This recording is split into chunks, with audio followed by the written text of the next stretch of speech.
Welcome to this episode of Chattin with Staxx. I'm your host, Bill Staxx, and today I got Repo. So, who ended up taking ownership?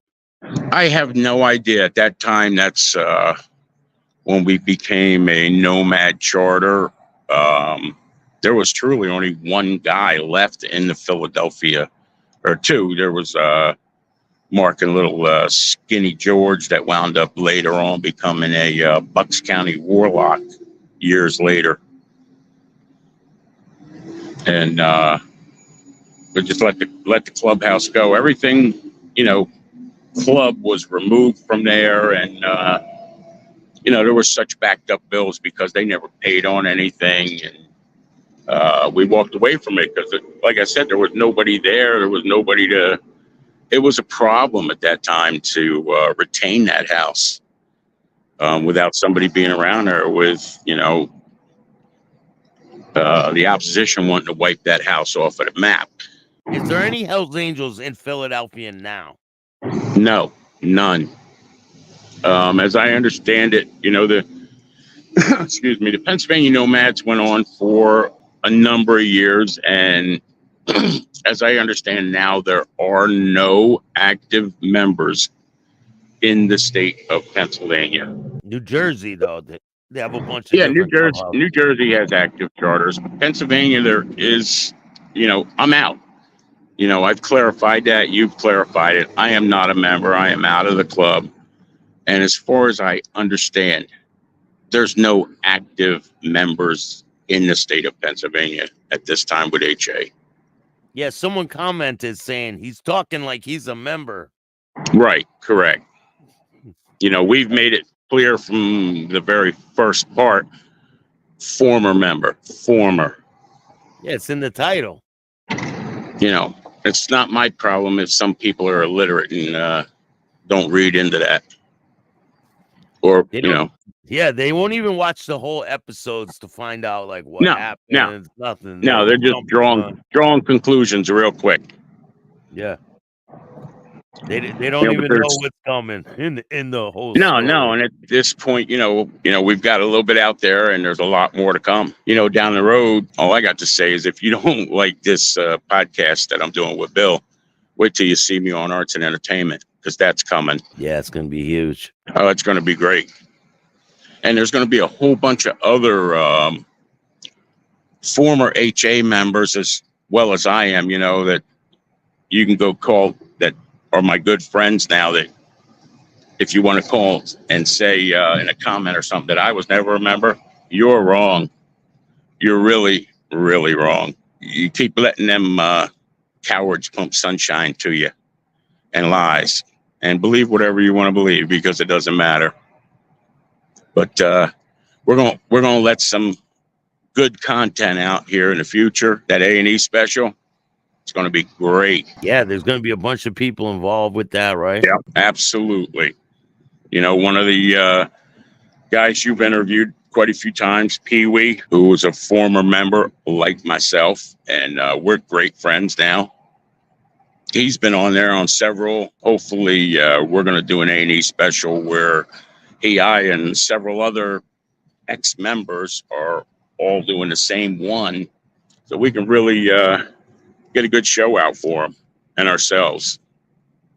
Yeah, and explain what really happened down there, because I don't think it's ever been explained on what happened in Philadelphia. It's always been like a mystery.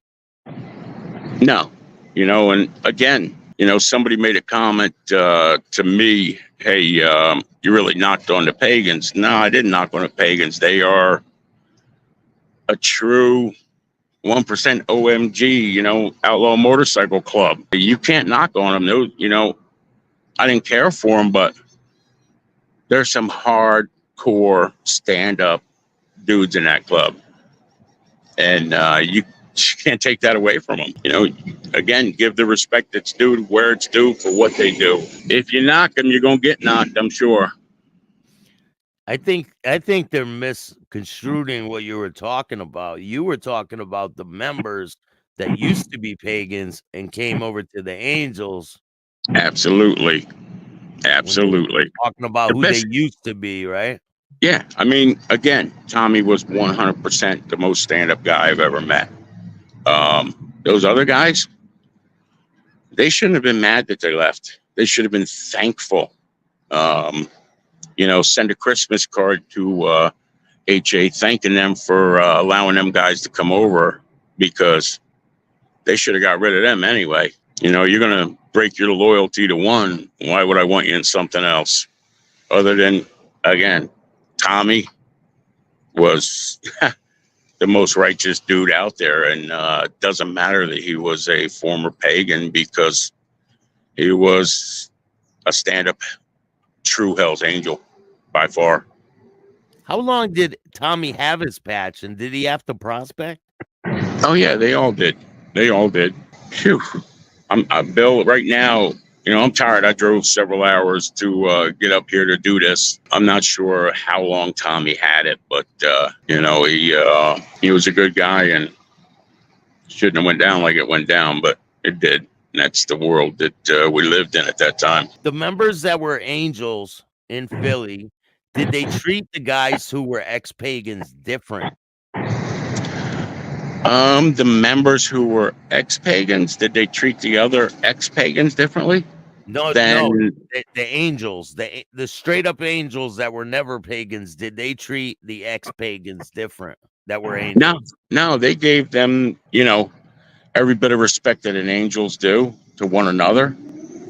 And they gave them the rope to hang themselves, and they proved that they flew a death head, but they weren't, Hell's Angels. They proved that beyond any doubt in anyone's mind that knows this kind of 1% world, that they weren't guys that, should have been there. When we originally talked, we're going to see some opposition throughout.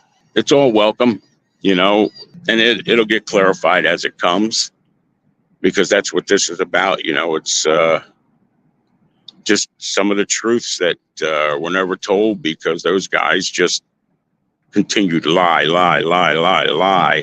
trying to cover up the former lies they had made. Yeah. And, Tommy's girlfriend,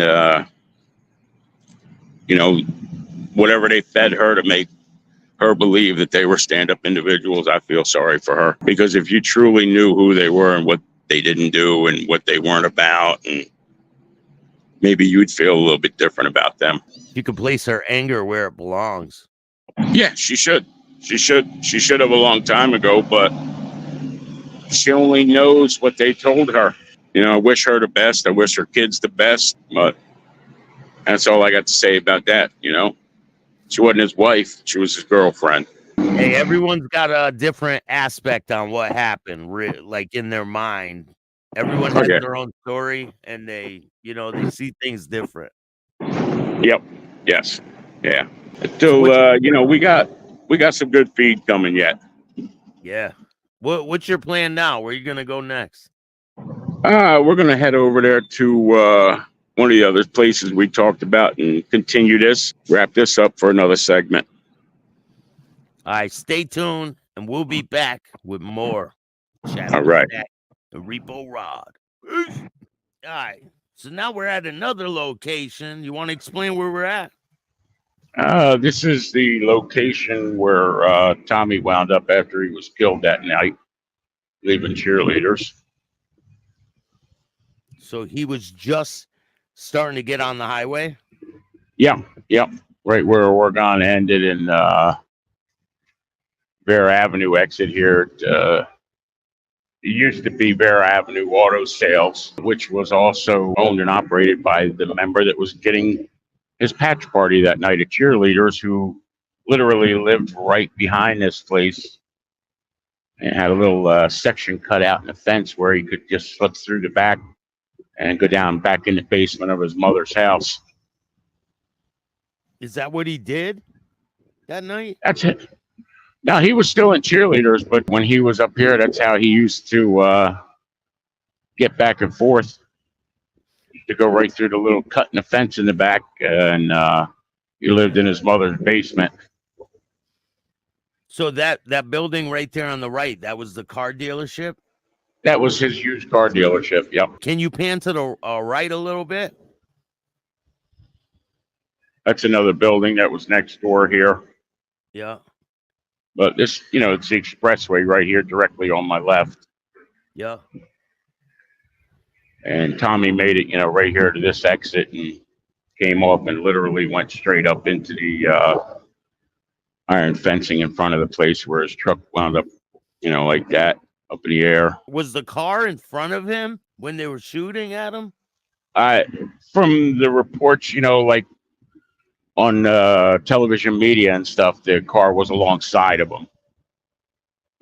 Came from behind him, and then, right here on the expressway was alongside of him. It's not a far distance back, maybe 0.2 of a mile to where he would have started on the expressway to here. Yeah. So do you think he was shot early on, or do you think he was shot? No. I think he was probably shot somewhere relevantly right here by, his wound and where he got to. He definitely had passed when he was hit. Yeah. So when the cops showed up, he was pronounced dead on the scene, right? As far as I know, they was a big scene out here overnight into the next morning. They had the roadway closed off and everything. Wood was gunned down in his pickup truck on I-76 in South Philadelphia in January 2005. Police believe Wood attempted to stop a pair of gunmen in a white Suburban as they tried to gun down fellow biker Byron Evans, who was riding a motorcycle next to Wood. Wood and Evans had just left the South Philly Gentlemen's Club. Police believe they were followed by 2 or 3 hitmen, possibly tied to the rival Pagans Motorcycle Club. After he gets shot, how long are the police out there for? And how did you hear the news? The police were out here for multiple hours. Crime scene unit, everything, they had everything was shut down here. I had gotten a phone call from another member that said Tommy was killed. And did you go down there? Did you attempt to go down there? No, we were advised, don't try to come down near it. And you get a call and we'll all get together here sometime to go over it and talk about it. Like when something like that happens, do they tell people not to wear their patch when they go out? Any other place? No, not at all. I don't know of any other charters that told their members not to fly their colors. Yeah, like when that happens with the Pagans, they still ride around, right? Oh yeah, they're not scared. Yeah, you got to give them credit, man. They ain't scared of shit. I hear stories about them, and from what I hear, they had balls. Yeah, they got balls. Oh, they got a lot more than balls, man. They got, they got it going on old school. Old school, definitely. They know how to rock and roll. Now, do you think the Pagans were involved with Tommy's murder? Pure speculation. Pure speculation. Well, all I can say is the one guy that did know who it was the prospect that was on his motorcycle that apparently, Tommy was trying to protect from getting shot. And he's dead now. Oh, he knew who did it. He said he knew. I was never told directly, and I don't care to be told directly. I don't want to know who it was. If they truly knew, we'll put it that way. Yeah. The only ones that knew who it was, both of them are deceased. Yeah, it was speculation from the news and things like that. Is that it was a retaliation for him joining the Angels, right? Correct. And that's all hearsay. If you're not physically there on site, you don't know what really went on. It's hearsay. Yeah. Do you know who the people are that shot Gorilla, or who they say shot him? I don't know. That the guy that had this auto lot, he nothing but lies. He claimed he was like involved with the 10th and O street gang or whatever they were called. he claimed he was so many things. He kind of boasted like, he had involvement in that episode where Gorilla was, told something was happening up the street and wound up going up the street and getting shot multiple times. He said he was a part of that. But again, here's another person that's dead and gone. He's, I don't know, been dead for a few years now. So who knows what to believe, right? Right, correct. If it doesn't come from the horse's mouth, and then even when it does come from the horse's mouth, the some of those ex-Philly members coming right from the horse's mouth, that was bullshit and lies. So how long after this incident does that grenade incident happen? And is that the first thing that happens in between? It was the first or the second. They someone apparently attempted to firebomb the clubhouse one night. Again, I wasn't there that night. The member that was there, apparently saw them pull up out front and lob a bottle of gas over the front wall hit the house, and a couple plastic tables and stuff that were out front and chairs on fire. But the problem is they Molotov cocktail the clubhouse with a plastic bottle. Plastic don't break like glass.